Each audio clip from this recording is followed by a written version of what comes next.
Tommy Tutone, I'm excited to talk to you today. 2 years ago, I think. Yeah, it was 2 years ago. I want to tell you that, Chris Redburn connected us, and we all hopped on this Zoom, and I thought that we were just gonna chat about music and things like that. But you ended our interview by turning around, picking up a guitar, and playing a beautiful ending. Oh yeah, and I'm gonna tell you that I've done probably 4,000 interviews in the last 5 years, and that is one of the most memorable moments. You gave me such an incredible gift. Like, my jaw was dropped the entire time. It was awesome. Thank you. Yeah, I don't think I've had a chance to thank you since, but now that we're here in person, I want to thank you. So, welcome to the show. Welcome to Saginaw. You've been running around Saginaw. Yesterday, I saw you kind of running around. Yeah, I've been there 3 days. Okay. Just coming off a tour? Yeah, we just did a 5-week tour. It's called the Totally Tubular Festival. Awesome. And playing big places. There were 7 or 8 bands. But we started out on the West Coast, Lake, Seattle, Sacramento, Oakland, Santa Barbara, the YouTube Theater in L.A. Oh, wow. And then I skipped the middle 2 weeks because I had to go mix my record, which we just finished. And we caught up on the East Coast, New Haven, Boston, New York, Atlantic City, the Poconos, and up into Canada to Montreal and Toronto, down to Detroit, Cincinnati, and Cleveland. Wild. So you went through just a crazy cross-country tour and then decided, hey, you know what I need after the tour? I need to do even more work, is what you said. Yeah, as long as I'm here, I'm close to Chris, we thought we'd get something together. Yeah. So we finished up in Cleveland. So awesome. Chris Redburn, you're a publicist, manager. How did you guys originally hook up? He hired me to come sing a couple of gigs here at the Hamilton Pub and that place in Bay City. Yeah, West Town. Yeah. And I really got a good hit, and he was someone I could really talk to because I'm kind of shy and secretive, actually. So we just started, realized we were compatriots and just talked over a period of about a year and a half. Then I said, why don't you come on board and be my publicist? Awesome. And he's got some big ideas. And I'm tired of these 80s shows. I don't listen to 80s music. I listen to just all kinds of stuff. Like what? I guess I am an 80s artist, but it's just because I was there and then writing songs, and I'm here now writing songs. Yeah. So it's my day job. What do you listen to? Well, I live in Portland, Oregon, and I go out and hear all the young bands. All people my age are boring. They play blues and stuff, and I'm a song man. That doesn't work for me. Yeah. So I hear all kinds of kids that I've never heard of because they're not on the radio at all. And all my friends say there is no good music out there. And I force myself to listen. Every month I listen to the ultimate top 40, a little soul music, country western music. But I just wait for these bands and come through, and I'm very fortunate to live in on Mississippi Avenue in Portland, and there's a Mississippi studio where every cool person plays. They all have a big gig in Seattle and a big gig in San Francisco, and they're looking for somewhere to play. So yeah, I see all kinds of new people, and gee, awesome. That's got to be good for the music brain, like filling the tank with ideas. Especially you, like your career is, reggae and country and kind of all over the place. So it's got to be. Well, actually, I get away from music. I don't listen to music all day, and I don't have TV on.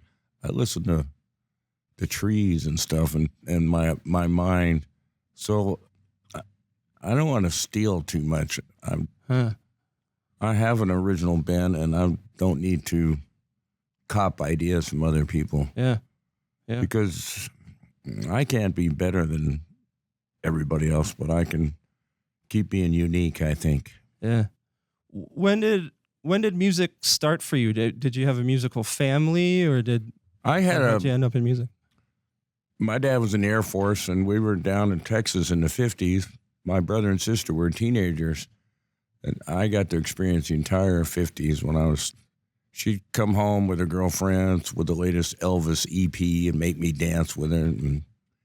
And then I lived in Japan. My brother was in a Beatle band in Japan in the 60s, and that really got to me. Meanwhile, I was sitting in my bedroom playing surf music and folk music, and never pictured myself doing this. Really? In fact, the first time I sang, my friend said, "Don't ever sing." But you kept singing? I kept at it. It's for therapy, really. Yeah. Was there a point where you said, okay, I am going to move forward in music. This is what I'm going to do, or did you just kind of organically fall into it? When I got to college, I was in California, and I didn't like 70s rock and roll at all. I thought really long-haired, ego-driven guitar solos just bored me to tears. Yeah. Jimmy Page, if you're listening. I'm in San Francisco in the psychedelic era, and my big brother Andy, who's an R&B favorite, and we're listening to Motown, Booker T and the MGs and stuff, while everybody else is listening to Jefferson Starship and Big Brother. Yeah. So I went to college north of San Francisco, and there was just no bands we wanted to hear. So my big sister Madeline sent me her 45 record collection, and which I had helped her maintain when I was a boy. And we just started playing them all, and I formed a 50s rock and roll band. It's kind of an art project. And went out and played and started playing in country western bars and local rock bars while I was in college. Just a weekend warrior kind of thing. Got out of college about 72. We figured the world was going to end pretty soon. And there was this guy at the Manned Space Center who did this survey on the safest places in the world. And this little town, Willits, California, was one of them. Why? What made that one of the safest places? Well, it's in Mendocino, but it's not the hip touristy spot. There's a mountain. It goes up 2,000 feet right before you get there. So if there was an earthquake, the ocean would be right there. If they had World War III and they bombed Travis Air Force Base in San Francisco, the winds would blow a different direction, and there weren't any faults and stuff. So I moved there, played in country bands and rock and roll bands, and 3 years later, I couldn't play in either one. Music to me goes through these cycles where it's on radio too, where there's broadcasting, where you listen to a station because it plays a variety of music you like. Mm-hmm. And then there's other years where the station completely sounds the same. Even the commercials sound like the songs. Everybody listens to it dresses alike. That's narrowcasting. And there's a cycle of 3 or 4 years. And the same happens in live music too. So I sat home and started writing songs for a while, and just kind of moved back to San Francisco 1977, and they told me I was new wave. And I go, what's that? Well, you can't play all that kind of music because we had a horn section of pedal steel guitar, and we played everything. If you just play this thing you do and put on this skinny tie, you got it made, kid. New wave. So I put on the straight jacket for a while, and every time somebody would say, well, you're successful because of this, instead of following up on it, I would do the opposite.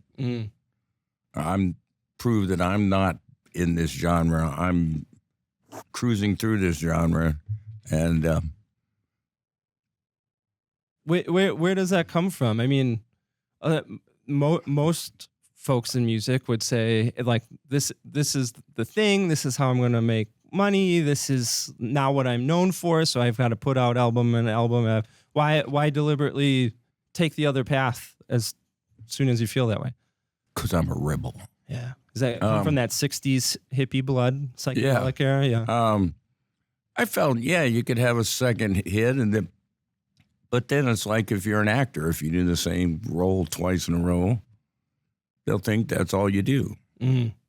So I didn't want to get in that. So were you trying to prove something to them or prove something to yourself, or? I guess both of them, yeah, because I often have to say things or sing them before I realize what I really think. I'll sit around and think something and then go, yeah, that might work. And then as soon as I say it, I'll go, let's just take 70% of that. The rest of that I could see as just Tommy, what I would call the Tommy mess. I come into the meeting on Monday morning, and I got a million ideas, and you need to throw out 75% of them, but the other 25% are completely different than anyone would ever thought of. Yeah. So I'm just trying to figure myself out. I'm a shy egomaniac. Love it. I love it. We contain multitudes. Yeah. Where along the line does Tommy Tutone form? Well, the band that I'm telling you about, the 50s band, was called Tommy and the Teen Tones, and it was a art project. And the next year we did we studied every kind of genre. So next year was a battle of the bands, and we were both bands. We were Murph the Surf and the Last Waves, and it was a surf band versus surf versus soul, and we were Marty and the Majestics, and I had this friend who was a Chicano. He wore a turban. He was a paramedic, but he could sing great New York kind of soul music. So I went from there and started playing all different kinds of stuff, but I still had the jacket that said Tommy and the Teen Tones on the back, and I always drove old two-tone Chevys, and somewhere along the line, it's not Tommy Two-Tone. My nickname is actually just Two-Tone. I moved to this town where everybody changed their name. Oh, really? It was like this little Peyton place. Everybody that moved there split up, started their own life. They became friends. There was a guy sold a refrigerator, and his name was Refrigerator Jim for years.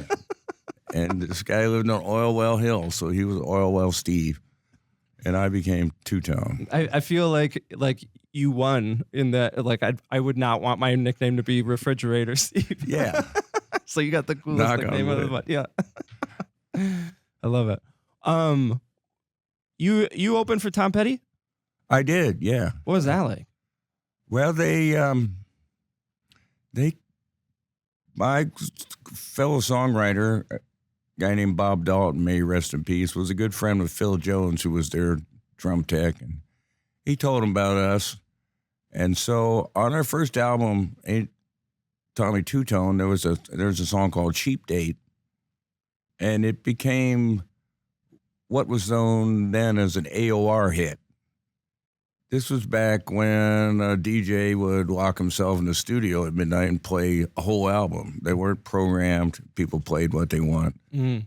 And the independent promo guys had these tip sheets that looked like somebody mimeographed it on your third grade mimeograph machine from the 60s that they paid umpteen money for. And we got a guy there, the guy that made Tom Petty famous, John Scott, got aboard with us. And so they came up to hear me in a little bar in Ukiah, California, and we signed on for the tour. Wow. We were playing Red Rocks 3 days later. Woo. What was that like? Was it scary? Was it awesome? It was really awesome. And it's a place like that. You know, people pay to be sound absorbers. When they're not there, when you're playing in Red Rocks, it's like you're in this bowl of the gods. It's this giant place, empty. And we were very lucky. A lot of bands don't even get sound checks or anything. But I was just stunned. But somehow we pulled it off. I was able to sing and relate to all these people better than I could relate to talking to 3 people at once. Wow. my bass player, Terry Nails, had this giant sound and a good drummer, and we're still figuring out how to get guitars, everything to sound right. But they bought it. So we went on, and that was a great tour. And at that point, we're at this point where people, they couldn't figure out what we were, you know. That's what happened in San Francisco. We were playing for about 8 people at Keystone Berkeley, and what genre are you guys trying to do? Well, we're just being ourselves. And the people in San Francisco just didn't get it. And somebody threw a big showcase, and they came up, flew everybody in, the champagne, the blow, and the whole thing. And they signed us instead of all these other bands. And those people in San Francisco are still wondering why. Uh-huh. So whenever there'd be something they say we are, we try to do the opposite, because we felt they were all straitjackets that we didn't want to get in. Yeah. So we made a lot of mistakes and did things, but it was all learning. Yeah. Yeah. Forging your own path. Yeah. Yeah. Where does 8675309 come along in the story? Well, part of that learning is they couldn't figure out how to produce us, because they couldn't figure out what it was that made people sing our songs the next day. So they pretty much left us to ourselves. So we made a lot of bands go over budget because of drugs and partying. We just went over budget because we made a whole record, and they go, we'll take half of that, make another one. So we'd already made 2 whole records, and they said, we need a couple more. And then my partner, Jim Keller, came in with the song, and it sounded like a nursery rhyme, but I thought I could inject some soul into it, and we cut it. And it's not like the heavens open or anything, but yeah. Somehow there's numerology or something. It's an unforgettable number. I don't know what it is. So I would duplicate that magic if I could. Yeah. But. So initially, you weren't smitten by it. You weren't like, oh my goodness, like this is gonna be the song. You were just like, hey, yeah, we can put this on the album. Yeah, I've been trying to think about that. We were just weary of recording, and we'll try anything. And they sent over. I had a couple of songs that I really wanted, and they would listen to them, and then get somebody. Like, I had a song called "Money to Burn" that my buddy Bob had written, and I just loved, a great ska song. And they said, "Nah, that's good, but we want you to. This is even better." And they made us do this Diane Warren song, "Money Talks," and it was like putting in time. I couldn't relate to it. Yeah. Yeah. When did you? So you record the song, it goes out into the world. Like, when did you realize, like, oh, this is a big one? Well, we had great support at Columbia Music, and we got the album done. They loved the album. They said, we're going to do 3 videos. And they picked 867 and another song, "Which Man Are You?" And the director was absolutely great. They had just come from, it'd been a while, but they were the crew that did Eraserhead, if anybody remembers that. And they understood. See, we had made a lot of videos, the college video people would come over and go, we want to make a video. And they'd follow the song. Well, you can do that in your head. Right. The idea is to come up with a twist. And so we did that one, and we did "Which Man Are You" with Lorraine Newman, and it's hilarious. And this intro that's like baseball cards that shows us as a package. And I thought that's the way all companies did it. Yeah. Pick out, that's what we're doing here. We got an album done, and we're not waiting we're going to put out the single. Let's make a video in 2 days. Right. We're being creative now on the video end, like I got to be audio earlier. When did I realize? That's kind of hazy. Understandable. What's your relationship to the song now?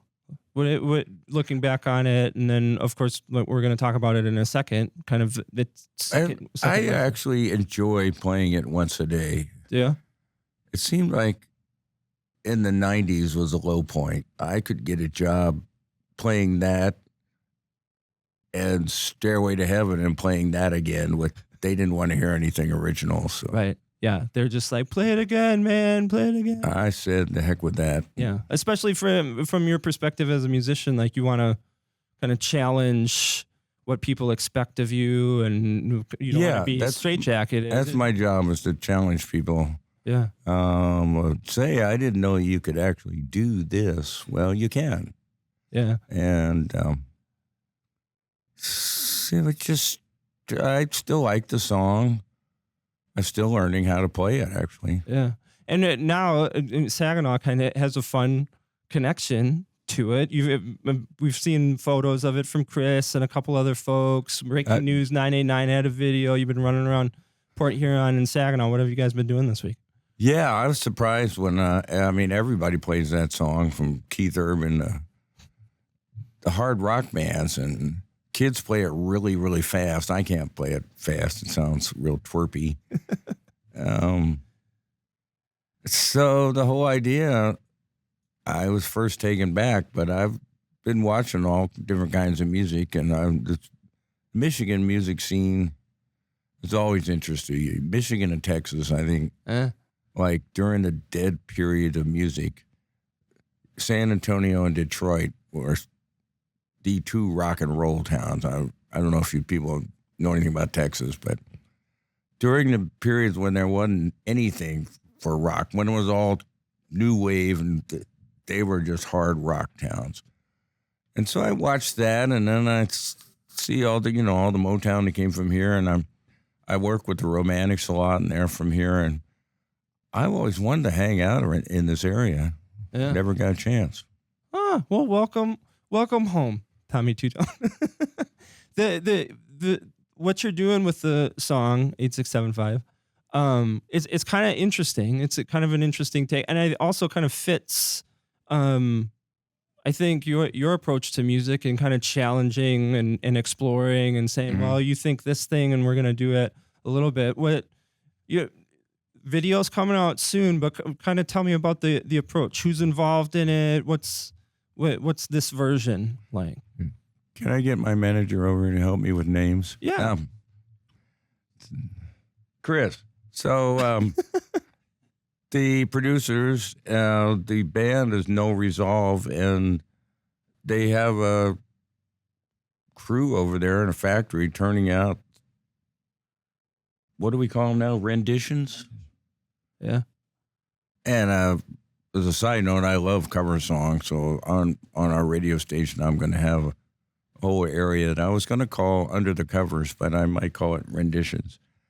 So that's a business model of, Chris is very about, you need to go on your target, and there's a lot of money to be made, and you're just sitting around letting other people tell you to, play on a little 80s show. I didn't like doing that. I only did it when my kids were in college. So I just always open to trying something different. Even if it's Sleeping with the Enemy, I want to see the opposite side of everything. Yeah. Like when I'm at Tennessee, I write country songs. I don't want to write with somebody like me. I want to write with somebody opposite from me. And tease them and bounce ideas off each other. So the fact that it's completely outside my genre of music means I'm experimenting and learning. So yeah, when I read, what's the worst that can happen? Right. When I read kind of the approach to this rendition of the song, that it's like a rock rendition of this really well-known song, I was also taken aback. I was like, I don't know what I feel about this. But then when I thought about you and our previous conversation, and how you like to experiment and challenge and push and try and things like that, it made so much sense to me because of where it's coming from. It's not saying, well, like I'm okay with that and I don't want to touch it. Like you still want to play, you still want to experiment, you still want to say like, let's give it a shot. Yeah, let's give it a shot. Yeah. And it feels great, when young people like you at my age. I'm 77 years old. Yeah. And I'm relating to kids. There you go. So- You're working with great folks. You got obviously Chris working as manager, publicist, BJ and John from Noise Machine, kind of reproducing. Drake Welton, I believe is his last name, local guy running the video. They're all really impressive. in Saginaw. Yeah, and that's Talking to DJ for 20 minutes, I learned more than talking to Really? 20 people in Hollywood last month. Yeah. well, that's great. Like you're surrounded by really, really capable people. The video I saw, you've got the numbers out in front of the silos here in Old Town. What did you think about those silos?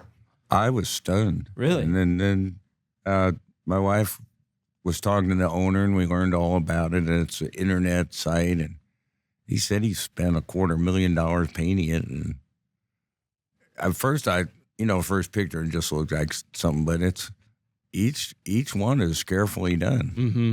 Yeah, it's really incredible, and like those just recently were completed, and you're seeing all over the internet people drive into Saginaw just to see the silos, and I love that you guys swung by there because it's becoming like a visually representative of Saginaw, and so give them a little Saginaw shout out here in this video. Any idea when the world is going to see the video?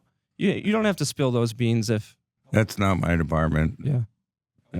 Yeah, it's coming soon, people. So keep an eye out for it. The other thing that we got to keep an eye out for is your new album. Yeah, we're also here having some videos for that because I just finished that. Yeah, New Wave Americana. That's what I call it. Yeah. Give me a little sneak peek. What's this about? Well, they kept saying, "What kind of music do you play?"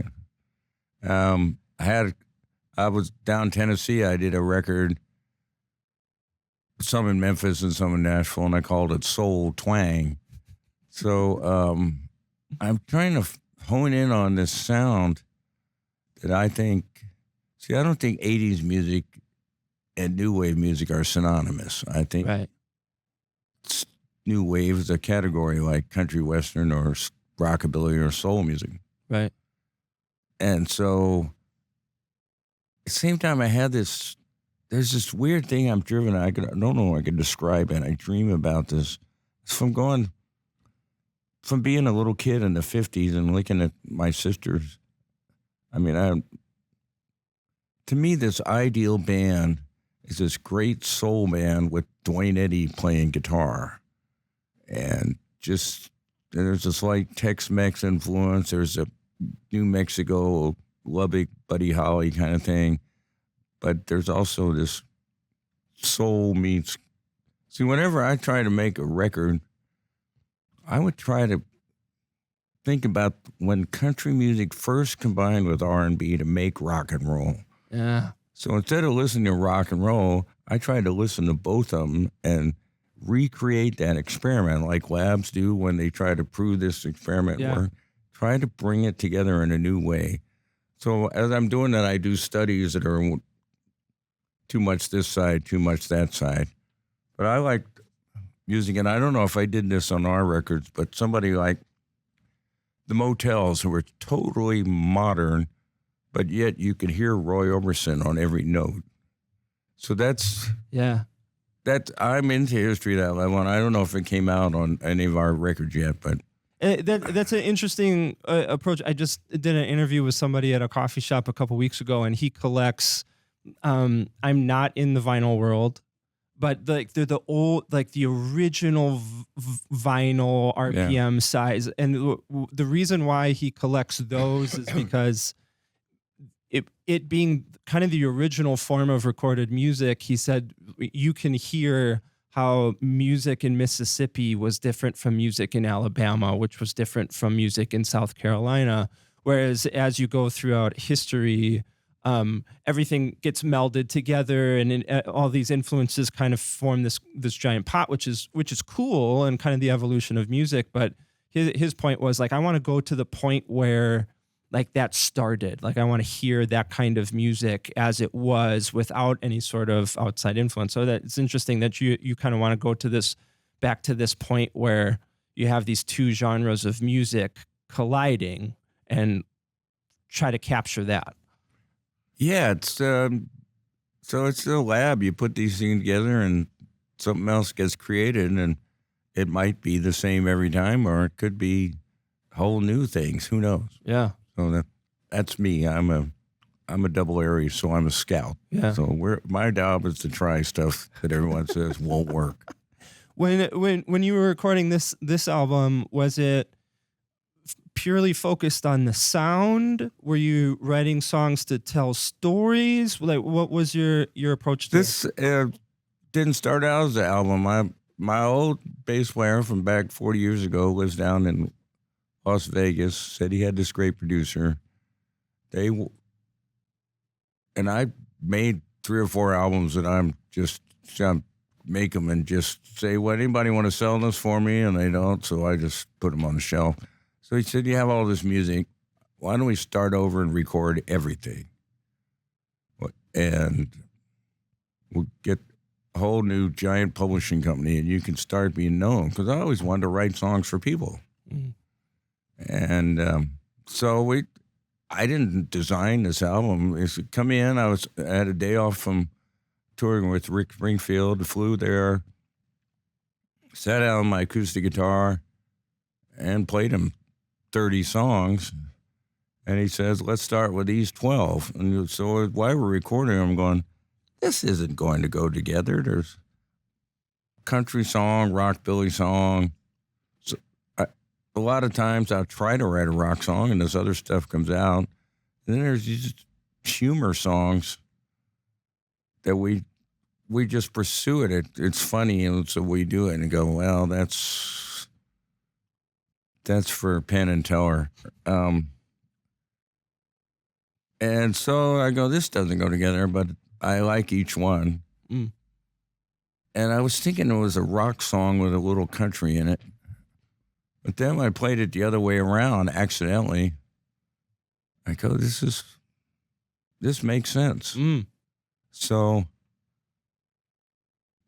the high concept is very important in this genre. Because I get tired of what kind of music do you play? Because they called it power pop, and I'm not really power pop. So see, I saw that on the internet. That's Greg Kinn is power pop. Yeah, I was like, I'm not. Tommy Tutone is a power pop. I was like, I don't know if I would use those words. I'm just there at the time, right? And I don't belong to any of these religions, but they got to categorize you. And the reviews would never say he sounds good. They go, he sounds like this. He sounds like that. Yeah. I don't think I sound like anybody in the world now. Yeah. I think I'm unique, trademarkable sound. Yeah. And I think whether it go ahead. Makes $1 billion or not, I'm going to keep refining it. Yeah. I think you can hear that in your music as you listen to it. Like, obviously you have what people consider new wave, but then you talk about reggae, and you talk like there, all of a sudden out of nowhere comes a sitar and rockabilly, and like obviously the country influence and things like that. And I think that's what I love about what you're doing is that it's not, you're not taking the same formula over and over and over and over again. Like, you're trying to explore the music that you want to make and the sound that you want to create. And I think that just in the end makes for more interesting, better music. Yeah. So anyway, back to this record. My problem is I'm really not that great a player. I'm really an arranger. I could finally play, and all my records were, I admired the records like Bob Dylan's or somebody where they go in a Motown or Stax Vote, where they go in and play the song. We would go in and play, take it apart, keep the drums, put the little parts on. Mm. And it was all always assembled. And so I felt I was really ready to perform in the studio. I came at just the right time. Mm. And I just love this record. Awesome. I'm really proud of it. Well, I think lots of other people are going to love this record too. New Wave Americana coming out sometime in the fall. Yeah. Where can people go to follow you, follow the release, keep tabs on you if maybe they're a new fan? Well, we're on Instagram a lot. What are we? The real Tommy Tutone. Because so many people use my name that Yeah. they think I'm copying them. So we have trying to unite this all, and Chris has got me to re-embrace the 867. Good job, Chris. I go, that's my day job. I'm off here in space. So I'm introducing myself now as Mr. 867-5309. Nice. And so that's our parent site, Mr. 867-5309.com. Awesome. Where we also do something I've always wanted to do. We have our own radio station. Oh, really? Tell me about that. It's one of these names. These guys take care of everything, pay all the BMI. And Chris's friend, Jeff and Tim, they built this. We got apps on Apple and Android. And right now it's just, we got music playing, but I'm going to basically make it kinkier and kinkier, folks. Okay. I keep going, why do you put this on here? Nobody's going to hear this. I go, that's the point. Yeah. The kid, so the part of this deal, when I would start recording, they go, here's the deal. This lady's talking to me. Venture capitalists, we're telling everybody that stocks are no good anymore. Buy art. And then it was buy Bitcoin. Well, now it's buy catalogs. And at the same time, we are finding that kids are going back, listening to people's entire or whole albums again. Mm-hmm. I mean, if the person you on the street, you probably see just knows the latest thing, but they're at home, out of boredom, I guess. They're played every video game there is, and the music sounds the same. They're playing deep catalogs. Yeah. So publishing, because of venture capital, is going wild. So we're set up to, I would love to hear other people sing my songs. Yeah. Maybe they're just for me, but I always thought I'd grow up and be just a songwriter, but here I am. So I forget the question. Yeah. I think part of the reason, like people going back and listening to entire albums, catalogs, I think it's kind of that pendulum swinging back, because the last couple of decades it's been, well, I like this song, this song, this Right. song. You create your random playlist, and while you have 50 songs that you really love, you're missing an entire element, I think, of what it meant to create a cohesive album. Like you write these 25 songs, but how can we create an album that is essentially a piece of art in and of itself, these songs going together? How can we create that? And you miss that when you have a random 150 song. Right. playlist. So back to my radio station. Yeah. I'm going to take an old song, maybe everybody knows, and go out and find 4 or 5 songs by these artists and put them on there. Awesome. And see what happens. Oh, I love it. What do you love about music? Here you are doing this. You have to think about that. Basically, you could have got in the bands to get drugs and get laid.